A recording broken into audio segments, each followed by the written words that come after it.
do you think men and women are speaking to each other? And what then does your organization do in trying to address that issue as probably one of the reasons that we are having more violence in society? So Ken, welcome. Thank you, Lillian, and thank you for organizing such a wonderful discussion today. This has been my, area of work for quite a while now. Happy to see a number of players who are also part of the, efforts towards eradicating gender-based violence. But for me, I want to start by, my own understanding of gender-based violence and probably delve into giving the men's perspective to issues around gender-based violence. When we talk about gender-based violence, I know Sophie had a very good definition of the same, but we also need to look at it from different perspectives. One is power. When power comes to play, then we need to look at how is gender-based violence, or how is power manifested in gender-based violence. We have different forms of different types of power. We have power over. And a lot of times when we talk about gender-based violence, we are talking about power over. Somebody feels more powerful, or systems and structures have made somebody more powerful than the other. And this is about domineering and also violating the rights of the other. We also have the power to. This is about empowerment, acquired, learning, lessons, teaching, training, looking at the society we're living in, the differential in terms of, where is the position of women vis-a-vis men in, on matters of power to the schooling and so on and so forth. Then we have power with, which is about power that helps us to organize collective power. Where is the position of men and women on this whole thing? Then power within, and we talk about issues around, talent, things like, your own personal abilities that are probably, we call them talents. Where are the position of men and women? Issues around gender-based violence is a sad reality, and we must be able to appreciate that, it affects both men and women. In order for us to, like Dr. Bukusi said, who is a man, in order for you to know the challenges that men face. A man is an outfit of socialization, based on culture, based on peers, based on the environment where he is. And a man is, socialized to believe and to think without necessarily being the truth that they are very powerful, they are providers, they are security, they provide security, they are leaders, and they are decision makers. So if all these qualities are given to a man without necessarily accounting for them, then if somebody interrupts that, thinking, then it brings about a conflict. And conflicts come about, because maybe there's unmet expectation. Dr. Bukusi said, you are supposed to go out, bring back food in the house, and it's not there because the COVID situation has pushed you out of work.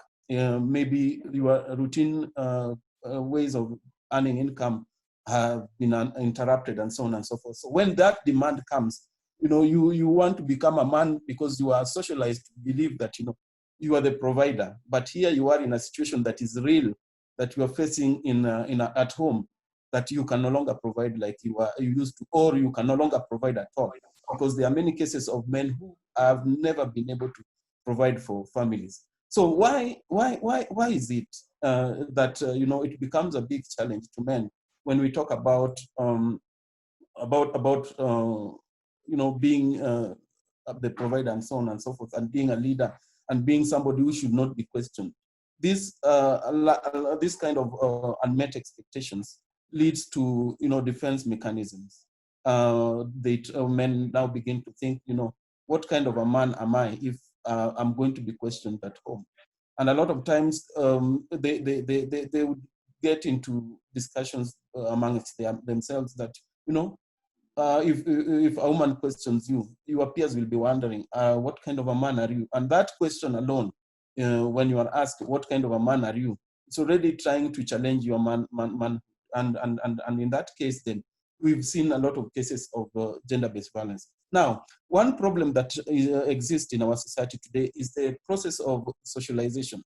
If you listen to ourselves and if you listen to if you pay attention to the process of socialization between men and women, boys and girls, you'll realize that a man and a boy is socialized to remain in the traditional ways of thinking, that you are the provider, you are the leader, you are decision maker. But a woman is socialized to believe that, things have changed.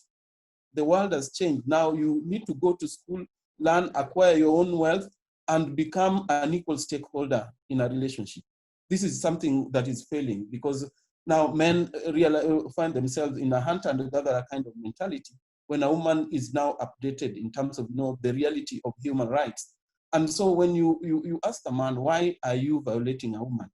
But everybody else is doing that, is the answer.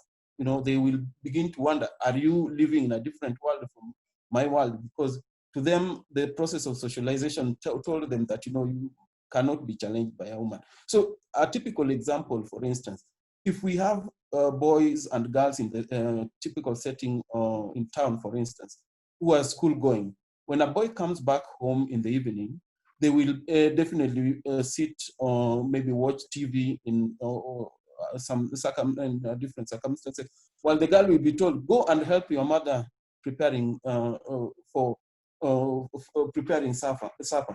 And this already is giving certain levels of responsibility and ownership. And in one way, this is where again men fail to play their role properly, because once you don't have a role to play in the home, once you are not socialized to play a role in the home, then you don't know what to do when you are at home.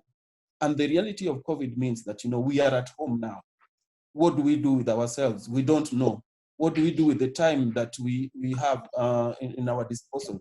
We don't know. What do we do when there's need for us to even, when the utensils are not well taken care of in the house? We don't know. And what do we do when now the reality of COVID means that we now must relate with our women differently? Because a lot of times men, because they don't want to take responsibility, or because they don't want to be questioned much, you find that most of the time they come back home very late. Quite a number of men come back home very late, only because they go to the social places to socialize with other men. So when a woman, when they get back to the house, they either want to eat and sleep, or sleep. They don't want any dialogue. So the absence of dialogue already, and the capacity to dialogue, is already a big challenge.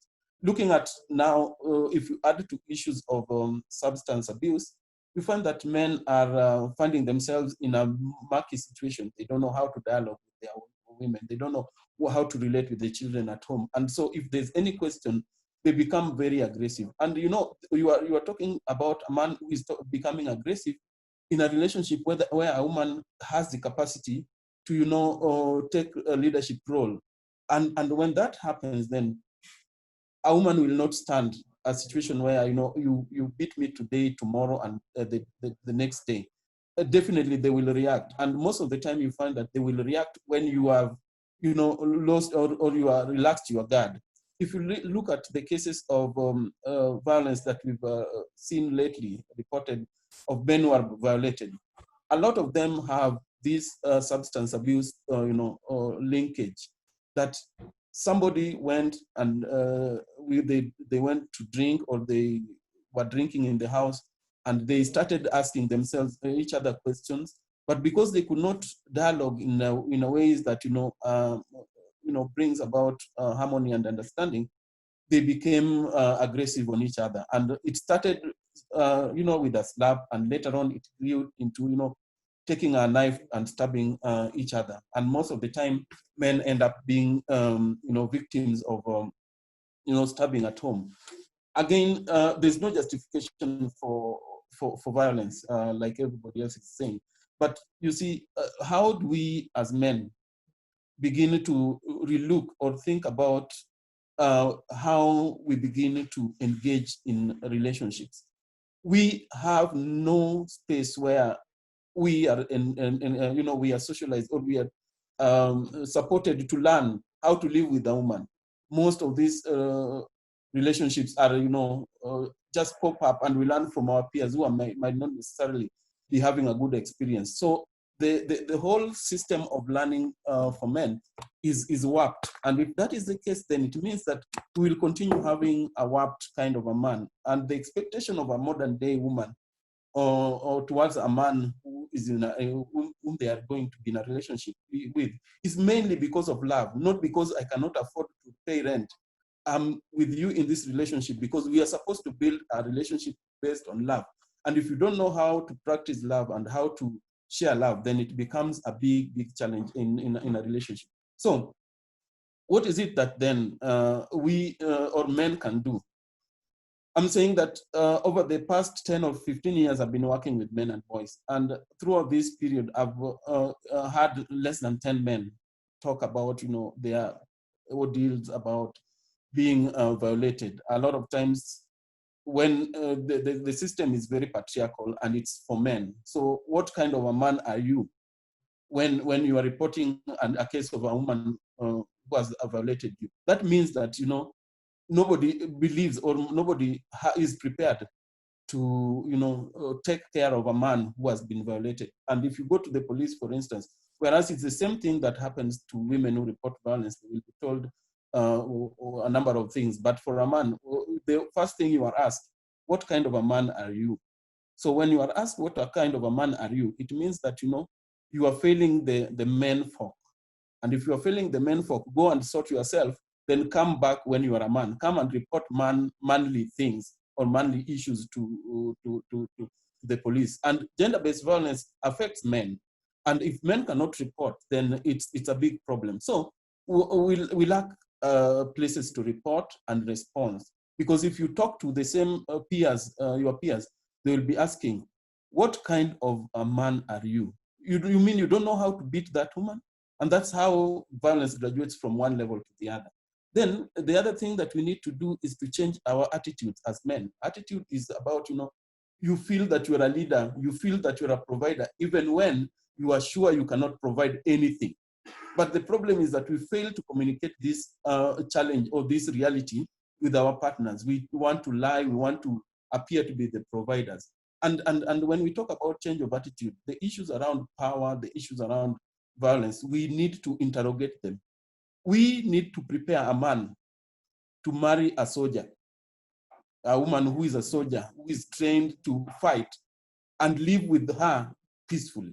That is when we will believe that there's a change of attitude in men. Then the issue of reporting is important. I know Sophie alluded to the fact that we should not wait for data, but the absence of numbers sometimes becomes a big challenge. So where are you if you are violated? Can you come out and report?